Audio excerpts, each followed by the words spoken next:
So one of the confusing things to me is this idea that we're here to, like, to convince other people. Now I understand where you get that idea, you know, to first order, and there's something like that involved. But it just seems like the assumption is so ubiquitous. I mean, if somebody could come and tell you, you should get your teeth fixed, I mean, then they do it with this premise of, because I'm here to tell you how to improve yourself. I care so much about you. I want to spend my energy to improve you. No. But also, you know, in the other spectrum, you know, when Thunderfoot is arguing with Venom Fang X, I don't have the strong impression that those guys really are acting like they're going to convince the other person. I mean, there are ways to talk to people, a loved one, friend, for example, where you try to convince them. And this is not usually the emotional sentiment that you witness when you watch a back and forth on YouTube, right, or on the internet. Now, in that case, I think it's pretty clear that they're playing to an audience. But it's interesting, it's not necessarily the audience that's opposed to them. Often it's their own audience. You know, with Ephilism, look at all the people that weren't so sure. They had a kind of Malay about life, a Malay, and they didn't, or Malays, or whatever it is. And, you know, hard to put their finger on it. And then talking about this, they were able to clarify their feelings, for better or worse. And so their arguments to convince others, I mean, you see how they can be seen as an argument to convince themselves? They're trying to put their finger on it. By convincing other people, they're putting words to their ideas, and there's a sort of a commitment. And then they suddenly can tell themselves what they believe because they're arguing that other people should believe it. See, and there's like this retroactive implication that if I'm arguing for something, I believe it. I think mostly, you know, we can best analyze what we're doing here as self-serving in some way, right? Having had this idea for a long time, I've given a lot of thought of, well, what am I getting out of it? Because, yeah, I try to tell people this is what seems like the truth, and I make all these arguments can be interpreted different ways. But you know, I felt that I was an attitude junkie. It's a phrase from a poem I wrote about this subject 20 years ago or so. That I like to collect attitudes. Now, some of these attitudes you've heard of, like something like really extreme racism or young Earth creationism. You heard of, you know, there's a history to them. But you have no idea it's still alive out there in the wild until you see it yourself, you know. Or I have a kind of cynical view of the world, but I believe it's worth trying to fix. So it's interesting to find people like the Ephilists have a similar cynical view of the world, but are invested in that it's unfixable.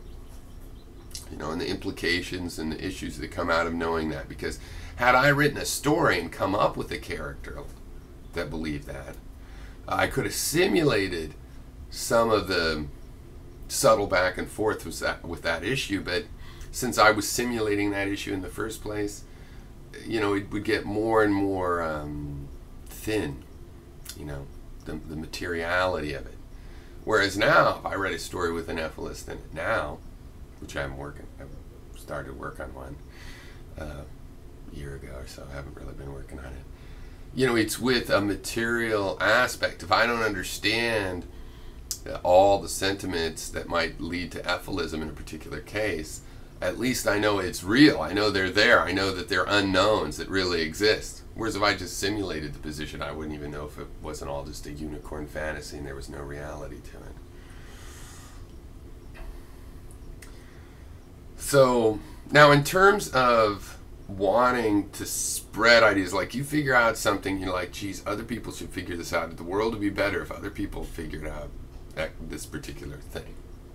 And in that sense, you could be said to be wanting to convince people, but I still think it's more like I take things like that and put them on the table and see how people react, and then I improve them.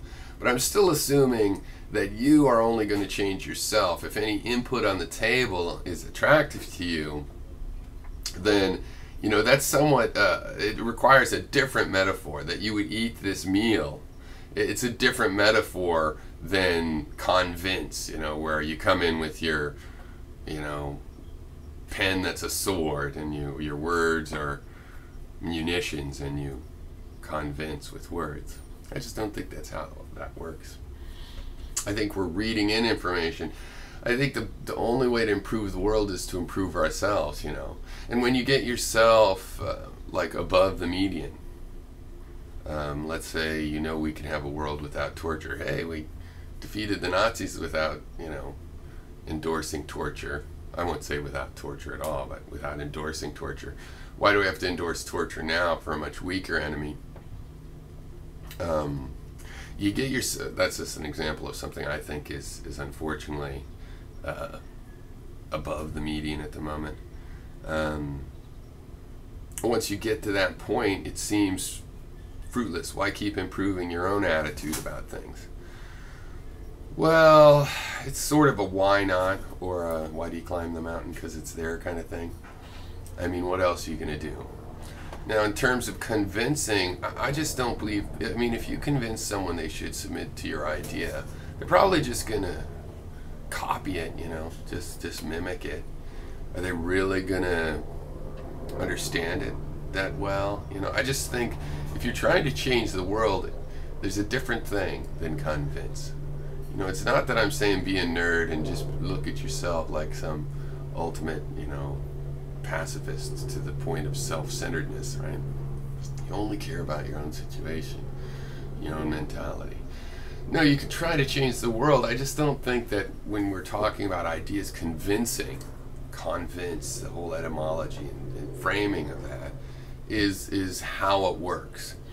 It's more like there's currents, and you could toss a few stones in the water, and if you put it right in the right place, chaos theory-wise, you can make a huge difference. Or you can put a big stone in the wrong place and make no difference. So I just think there's other metaphors of how we're trying to affect the public consciousness. In my case, I find out, well, where do I find myself like emotionally invested? And it's not usually that somebody should ever leave with the same idea, because, you know, I spent years thinking that that's pretty pointless of a goal. But I do like that people would know my position. And it doesn't really happen that much. But people that would know my position well enough to state it in their own words, or in my words, with definitions for my terms in their own words, you know, a mixture of what I think in their own words, so some true comprehension of my argument, not acceptance of the argument. Right? Because I think acceptance of the argument, see, the convincing things like, okay, you're right. Well, a lot of people do that at the butt of the gun. You know, I want to have something that's more, that's compelling after it soaks in. Just know my argument. It's just a pattern and an application of the pattern, and I'd be happy for people just to know it. Now, yeah, I think because if they know it, it might sink in and do some good. On the other hand, I think that, well, if my idea is just quirky and really just particular to me, but some good-hearted interlocutor has memorized it and has enough of an understanding to explain it to me, you know, to write it down in a way that I go, yeah, that's what I believe, you know, but it's not really a very good idea, then it's not going to soak into them. And that's fine. See, I think there's a natural process to double check, you know, my truths, because some of them could be sublime truths for other people. Some of them are only sublime truths for me. And of course, some of them are not sublime at all, but I'm just in my own bias sphere. And they seem deep to me because of my own shallowness or whatever. So there's processes, there's natural processes where we can converse and you know, and like nature, you know, like a stream. You know, if an animal, lots of animals go down to the river, around a river habitat, a lot of animals go down to the river to die, because one of the last things they need is drinks of water. And they end up down there too tired to go anywhere else, and then they die in the water. So even if you're in the backwoods, you got to worry about if the water is clean if you're drinking surface water. And the rule is, at least California, maybe it's based on the temperature and things like this, but that what you do is you want to drink from a stream at a particular place. First of all, drink the fast-moving water, but that's a different point. You hike upstream a quarter mile. Make sure there's nothing dead in the water for a quarter mile. Then go back down to that place and drink from there. A quarter mile of river, in other words, will process the toxins. It'll catch the mosses and things that want that will have filtered it out by then. And I believe in a discussion habitat where it's much the same, right? Where I can put things out. Maybe I'm just bitter about something, mad about this, whatever. And I came up with this great idea just because my mind's been spinning on this little pet peeve I've had in my own life. And I've abstracted it, made it sound like it applies to everybody else, and I made a principle of it, and then, oh, lo and behold, it strikes true for people. That's a danger, and I want there to be a natural system of percolation where that doesn't catch fire and make everybody become crazy, you know. I don't want manipulation techniques that just purely amplify every single thing I believe. I want a system where things that I've figured out that ring true, like the 5 levels of epistemology, that should be things that people go, wow, you know, I don't think Piero will ever come up with anything good again. I disagree with all his politics. But oh, I see there's a useful schematic that I can use. And again, if I don't adopt it, fine, just that you have it as a tool that you can use to measure other things. So it's one more way of looking at stuff. You know, maybe to understand yourself, or maybe just so that you can communicate with other people and sort of fathom why they see things differently, you know, and where they're coming from. Tool sets like that, I think, are, you know, I sufficiently separate from myself.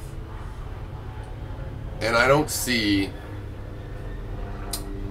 in a sense, the big picture is I'm putting that out there, and I think it should argue for itself or be convincing, you could say, in the big picture. But never in one case am I trying to convince people to have that. Usually it's more like, look, I'm explaining where I'm coming from, and this system is part of the explanation.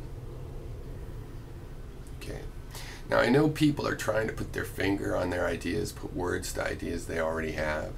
So some of this is putting stuff out there not to convince you, but I feel you already really kind of have to know an idea to get any use from being exposed to it. But what can happen is a good writer, or just even somebody that happens to have been able to put it to words, could put to words something that you've been trying to put your finger on that you didn't have words for, and it can help all of these ideas rush around and go, oh yeah, that's it. And you have to be careful, because that could be an illusion. But it can also happen for real. And so you don't try to drag people to a position because they might not be ready for it. It's more like people are on the edge of this, and you want to find the words that tear down the veil and show the picture. And as a skeptic, I don't want them to even adopt that picture. I want them to see, oh look, you can paint a painting of a river. Here's how you paint flames. Here, oh look, a technique for representing these things we're trying to represent too. And then they use that technique. And if the pictures are very similar, great.